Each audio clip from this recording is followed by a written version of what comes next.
Oh, thank you very much.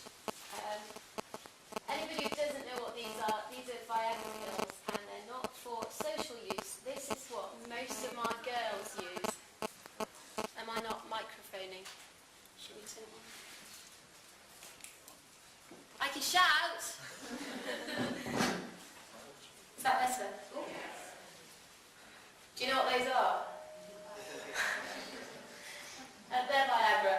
And this has revolutionised the treatment of pulmonary hypertension, and obviously for my group in obstetrics. As Amanda said,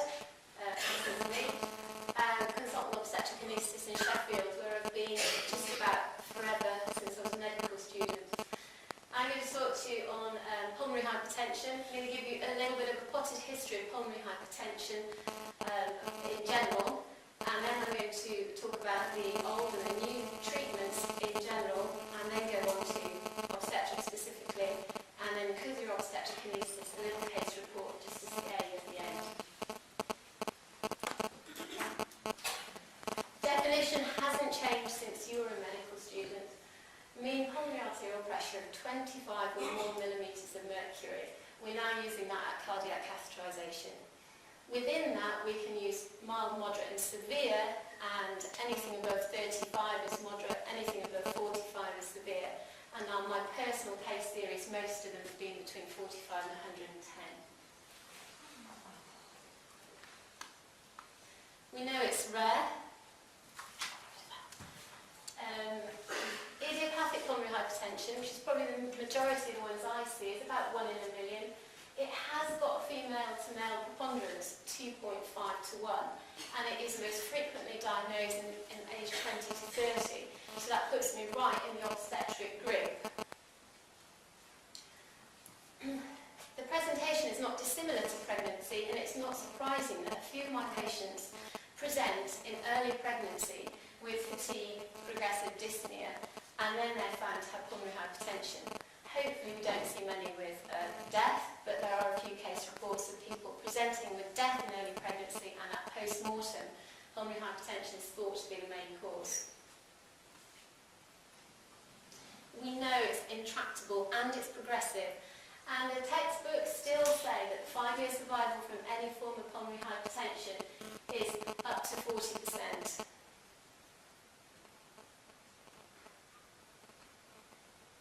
There are new classifications. There are now 5 done in the last 5 years with the international consensus groups. The first one is pulmonary hypertension itself. The second one is pulmonary hypertension due to left heart disease. The third due to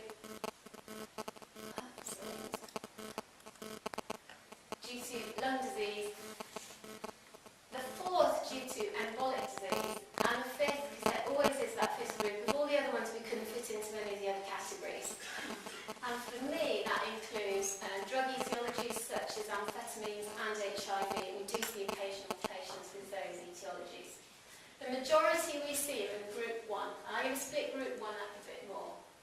The idiopathic pulmonary hypertension, it used to be called primary pulmonary hypertension, you'll still see that written in the textbooks.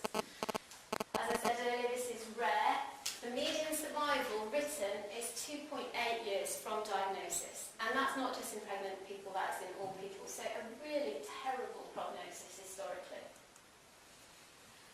pH in association with connective tissue disorders, another really bad prognosis, especially more common in older female patients. And finally, the other group that we see quite a lot of, and I'm sure in Leicester you'll see even more of, is pH associated with congenital heart diseases. But why do some people get it and some people don't get it? We think that there's a genetic predisposition, although that hasn't been found yet. And there's some form of pulmonary endothelial injury which sets off a spiral that becomes negative. First of all, you've got the endothelians and the prostaglandins producing pulmonary vasoconstriction. That pulmonary vasoconstriction, sorry for the people at the back and they can't see the bottom of the slides, that produces platelet-derived growth factors, the vasoactive endothelial growth factors and other transforming growth factors that remodel the endothelium. That remodeling then alters the internal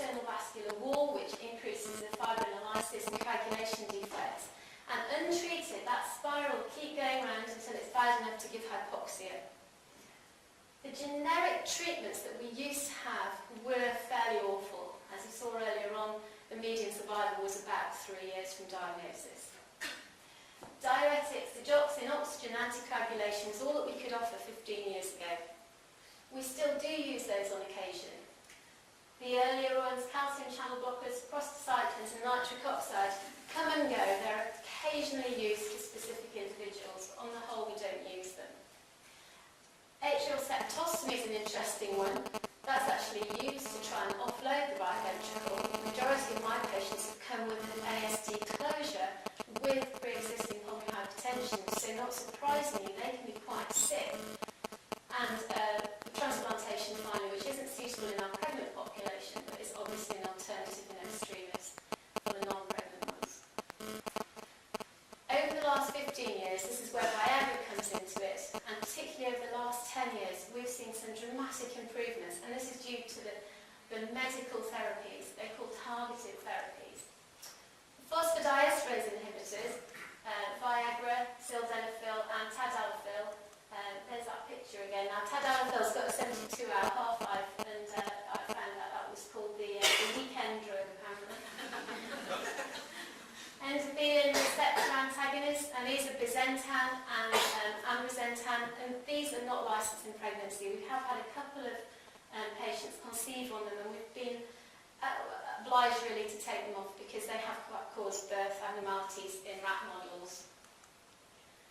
And the prostanoid analogues, I'm sorry again at the back, epoprostenol, iloprost and treprostinil. These are quite difficult to give. IV nebulizer are preferred options, but there is also the subcut and treprostinil that can be used. They're also incredibly expensive, and when we start patients on these, we have to go to that patient's PCT for permission to use it, because we're going to be charging upwards of 80 grand a year just for one patient for their iloprost.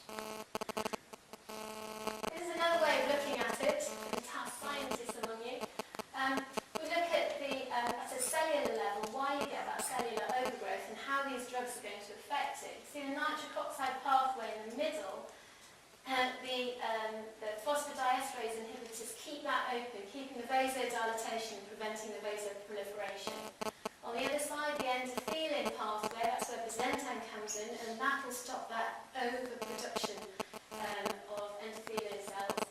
And on this side, the prostacyclin pathway, the vasodilatation, and this is acute. We can use this as our resuscitation drug, iloprost. In fact, we do. These girls take it rather like an asthmatic might take salbutamol, so when they feel tight, they have an extra bit of their inhaled iloprost. That's what we're trying to avoid, the vascular endothelial proliferation and eventually obliteration of the arterioles. And we think this is what's helping keep these patients alive. So in the last 10 years, our mortality is improving, our long-term mortality is improving, and I hope to show you that the mortality in obstetrics is also improving. So this is what you came for, pH in pregnancy. Ouch! 25 to 50% mortality. That is the quoted mortality. That is still what we use initially to the ladies that we counsel. Most of that mortality occurs during the first month and even slightly more during the first week postpartum. Historical figures show it's independent of delivery mode, independent of anaesthetic technique. It peaks at 72 hours. The neonatal associations aren't as bad as you might think, and not as bad as the cardiac neonatal associations, because these girls tend not to be hypoxic until they're in extremis and tend to die along with the baby, so we don't see the neonatal associations. But they are associated with prematurity and IUGR. There's no doubt that no matter what I say now, the pre-existence or occurrence of gestational pulmonary hypertension in pregnancy is a bad thing. It's incredibly high risk for the mother. We look at a few papers and historical data. This is where we get the 30 to 50% figures from. Most of these are groups of 10 or 15 patients.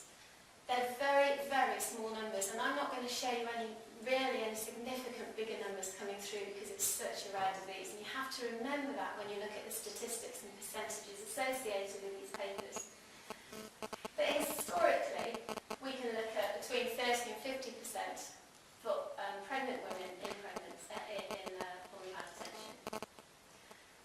And then Bedard came along with this paper, and I apologise, it looks as if it's rubbed out, but those should be red, they just haven't projected very well. This is a systematic review that she did. She found 72 patients over a 10-year period, looking at all case reports and all papers that she could find in the European data. And she found a significant drop in maternal mortality. And again, apologies for the slide colours here. Overall, the mortality in pulmonary hypertensive pregnant people dropped by about 25%. That was slightly improved in the idiopathic group, and that's interestingly the group that responds best to the treatments that I mentioned earlier. She still saw that high peripartum mortality. And she noticed there was a tendency towards better outcomes using regional anaesthesia. But again, you need to be very careful. It's very small numbers, and it may just be that the sicker patients are the ones having general anaesthesia. So there's quite a lot of bias towards that. It's impossible to tell from her paper. Coming forward, so I'm going to give you 3 of the most up-to-date papers I could find. 2012 in the European Respiratory Journal, a German group looked at pregnancy outcomes. These were not anaesthetists, these were the respiratory physicians. They took 13 centres and prospectively asked them to give them all their data on anyone who became pregnant who had pulmonary hypertension or was pregnant when they were diagnosed with pulmonary hypertension subsequently. Of those 13 centres, they collected 26 pregnancies, and only 7 of those centres actually had any of those pregnancies. So, over a 3-year period, 26 pregnancies. There were 6 medical terminations, 2 miscarriages, and both those patients died. There were 18 pregnancies. In 2 of them, one died at general anaesthesia for caesarean section. One got crashed onto ECMO and had immediate bypass caesarean section, and I have to admit, if she were in Sheffield, I'm afraid she may have died as well, because we don't have that facility. There were 16 what they call successful pregnancies, 1 at a normal vaginal delivery, spontaneous labour at 26 weeks, 15 caesarean sections, with 80% of those done under regional. Their mortality, I'm sorry to the people at the back, just from being pregnant was 12%, and their mortality, if they went on to deliver a baby, was 5%. Now those figures are in such contrast with what we've seen before, even the 25% that Bedard found, that we have to try and work out what's going on here. And it's impossible from the paper, it's just really good figures. Now that was Germany. The next one, we've got UK and we've got America. So a nice spread of papers coming out over the last year or 2. We look at the English one first. We've got 12 patients over 14 years. 9 of those carried to term, 7 had GAs. There were 2 maternal deaths, 1 after section in each group. There were no neonatal deaths. Their mortality, 16% of being pregnant and then 22% following delivery. Now, it's very hard to pick out these percentages from these papers, and I know that there are some statistical reasons why I really shouldn't do it, but it will give you an overview of what's going on. The next paper is the one from Stanford, the American data. Now this was very difficult to pick out. Their paper looked at all their cardiac women coming through, so 107 pregnancies in about 87 patients, so there were people coming back from all.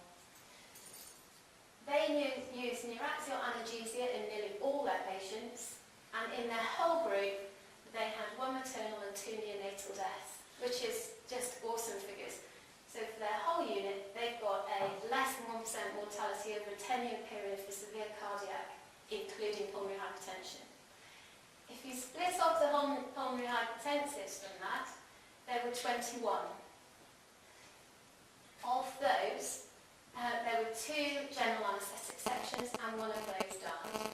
She actually arrived to them with a pH crisis, so she was already in a very poor state when they received her. Their mortality works out as 5%, which equates to the German mortality. I'm afraid ours isn't quite so good. These are our figures from Sheffield. Over a 13-year period, we've had 13 patients. We've done mainly regional techniques. Our mortality is 2, which gives us a 15% mortality. Now, I do know my figures. I don't know about the other people's. I haven't missed any off. I haven't gone, well, that's not really pulmonary hypertension, or she wasn't really pregnant. These are ladies who have come to us to deliver. What you don't see here, because I haven't crunched the numbers, is anyone who might have been pregnant at some point, and that's what we see in all the other papers, is data which includes terminations, abortions, ectopics. If you include those in our figures, I do know they get better because our only 2 deaths have been in these 2 people who delivered. So although I can't prove it, I think that we've got a paradigm shift. I think we have no longer got 30 to 50% mortality. I think those new medical treatments that I was talking to you about have shifted that right down to somewhere between 5 and 25%. And we're now using those figures when we're discussing conceiving with our ladies who have pulmonary hypertension. Right, so why? What's changed? Why do they die? Why is it so scary? Here's some physiology for you.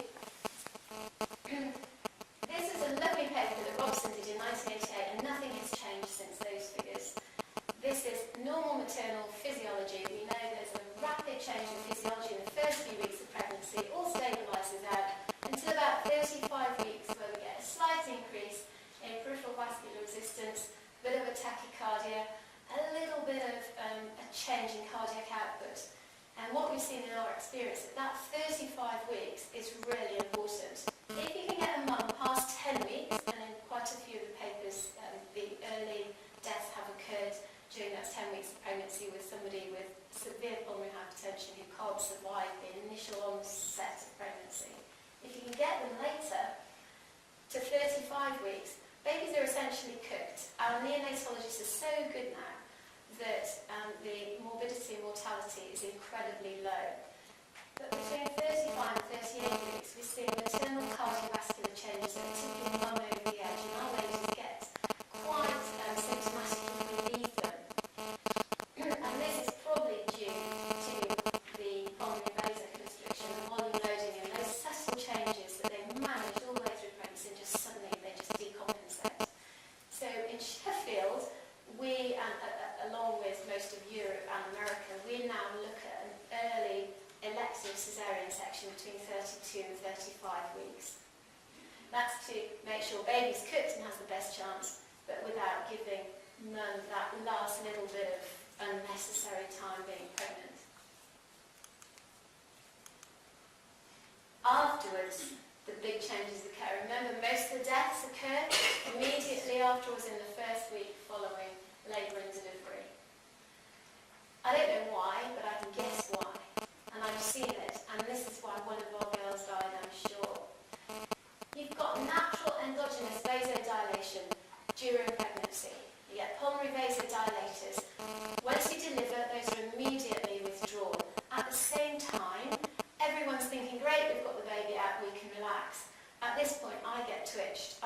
Getting the baby out is not the problem. The next 48 hours is trying to keep them on ITU without them getting kicked off because they look too well.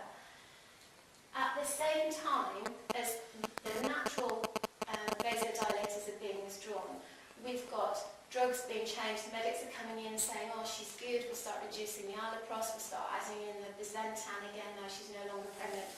So we're having some huge changes that no one's noticing whilst they're fiddling about with the drug changes. And that gives you an increase in your right ventricular hypoxia and then that loop and death. And I think we really underestimate the use of the endogenous vasodilators. And since about 6 years ago, I've stopped my fight on ITU because they saw somebody go very wobbly on them, and now nobody ever queries it. We have them for 4 or 5 days on ITU.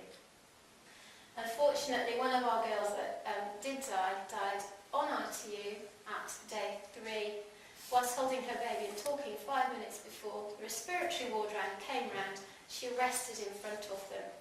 You can't have a better resuscitation and intensive care respiratory consultant with you.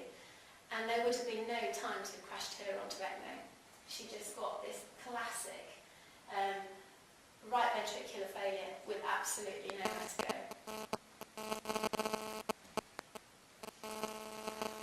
So what do we do?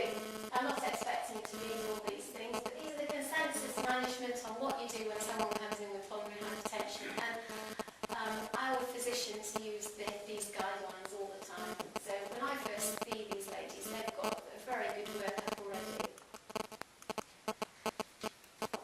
We do pre-conceptual counselling. So myself, one of the obstetricians, and the respiratory people will talk to people who would like to get pregnant if they're already known to the PH group.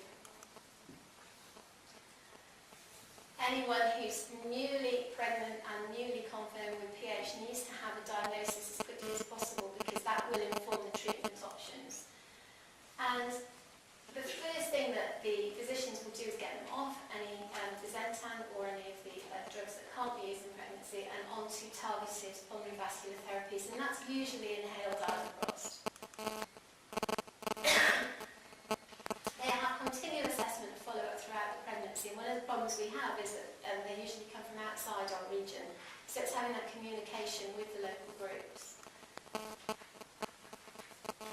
As I said earlier on, we like to time the delivery. We explain to them right from the beginning she's going to most likely be having a slightly early baby and most likely be having it under cesarean section.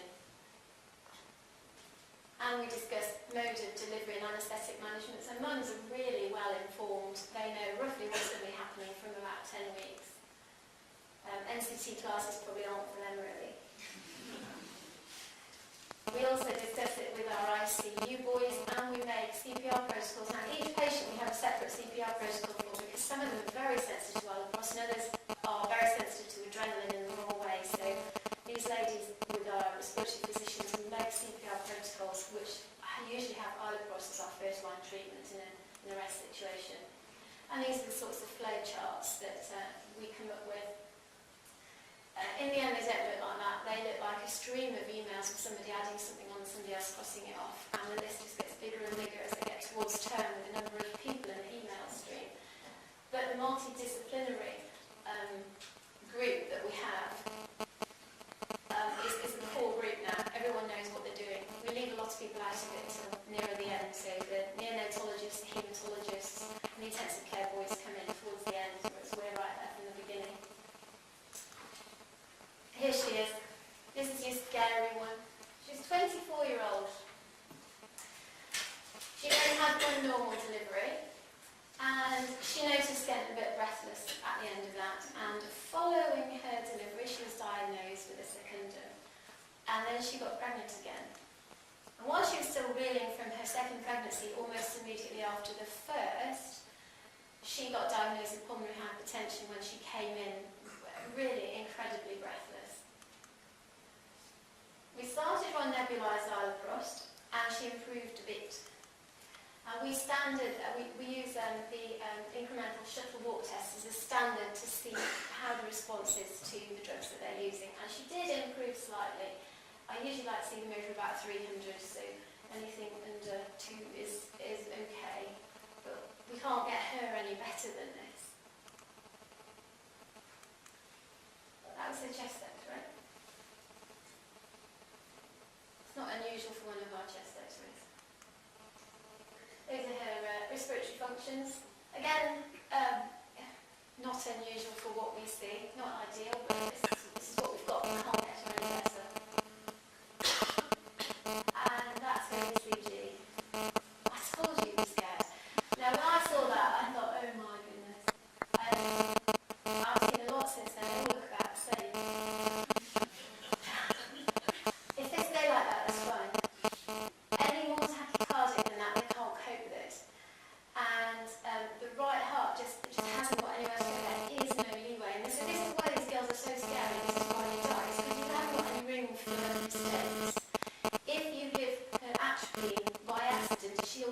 die. She can't cope with that tachycardia. Anyway, she was asymptomatic without ECG, occasionally getting palpitations, and we do see them going to SVTs, which is a problem because they tend to black out, and that's where the syncope and the pre-syncope comes. And anyone who's blacking out pulmonary hypertension, I worry about, because the physicians say that's a pre-morbid event. So she didn't. We discussed her at length. We discussed that she was in a CPR protocol, she was going to get anticoagulated with low molecular weight heparin. She had inhaled iloprost, and these are the they're sort of handheld machines, and nebulized iloprost. We were going to opt potentially for normal vaginal delivery because she'd had an uncomplicated normal vaginal delivery just before. We were going to put all the monitoring in, we were going to plan to deliver her on our unit, and then she was going to go to our intensive care, not obstetric intensive care, but general intensive care post-op. Unfortunately, she had other ideas. So we ripped up our management plan and we started again. So we're now in a position where she's going to have a cesarean section. So how are we going to do it? General or regional?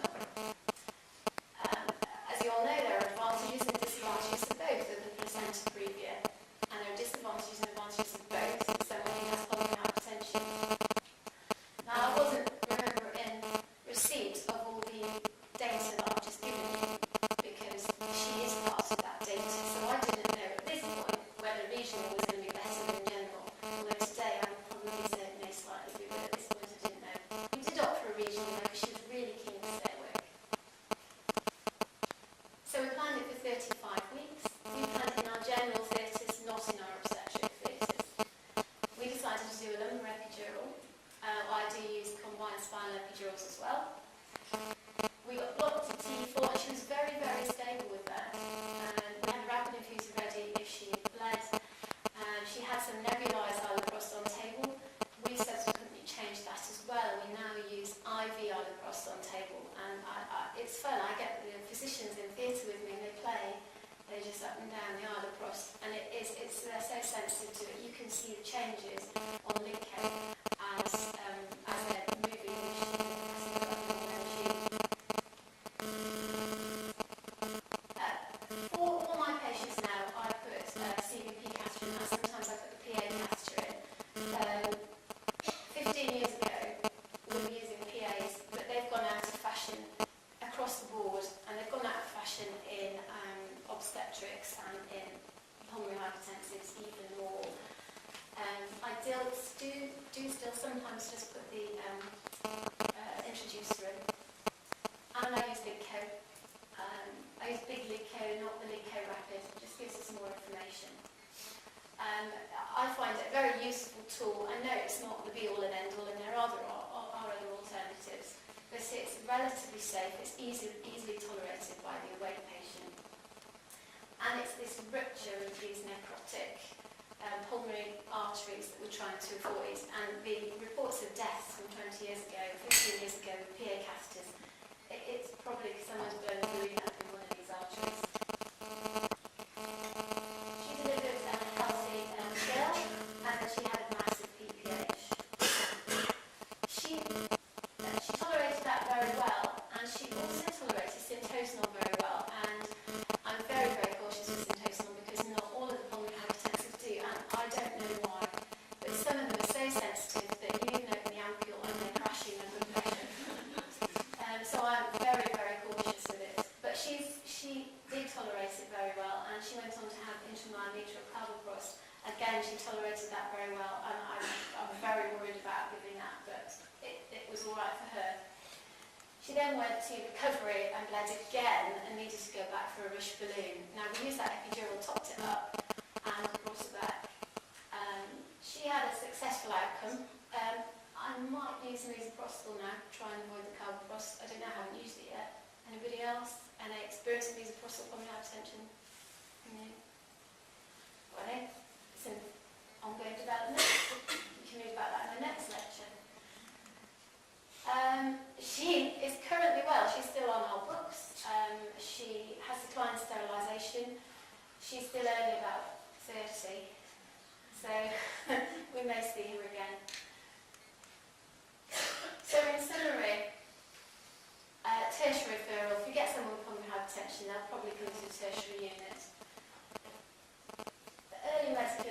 seems to be what's making the difference to these patients and letting me do what I want to do later. And our multidisciplinary approach that we've got is really helpful. Everybody has their own bit to say. We try and work out around other people's concerns. We are now electively sectioning nearly all our patients unless there's a reason not to, at 32 to 34 weeks, and we've got very good clinical outcomes. Again, using regional anaesthesia wherever possible, not for everybody. And more recently, the last few cases, we've been taking to ITU to pre-optimise them and put the lines in, and then bring them down to theatre for the caesarean section, send them back to ITU again, and that's been working really well since we've actually just got a new ITU in our unit, and the flow, the patient, what's the word I want? Pathway. The patient pathway, yes, wonderful, it's really smooth.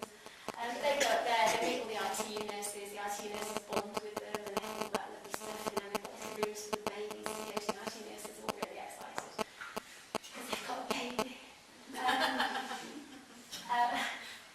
We don't know about breastfeeding yet. I'll talk to you about that if you want to later. But this pre-optimisation, come down, have your baby, go back, suits me, and the respiratory physicians look at it and just stay with them the whole time, laying their IVRs crossed. We keep them there as long as we possibly can do. We usually try and do these on Tuesday or Wednesday, and we'll try and keep them there till on Monday if we can. So the final slide is, I think the mortality is reduced between 5 and 25%, but this is ongoing, and all you need is 2 more deaths, and I'll go back up to 50% because those numbers are so small. Thank you very much.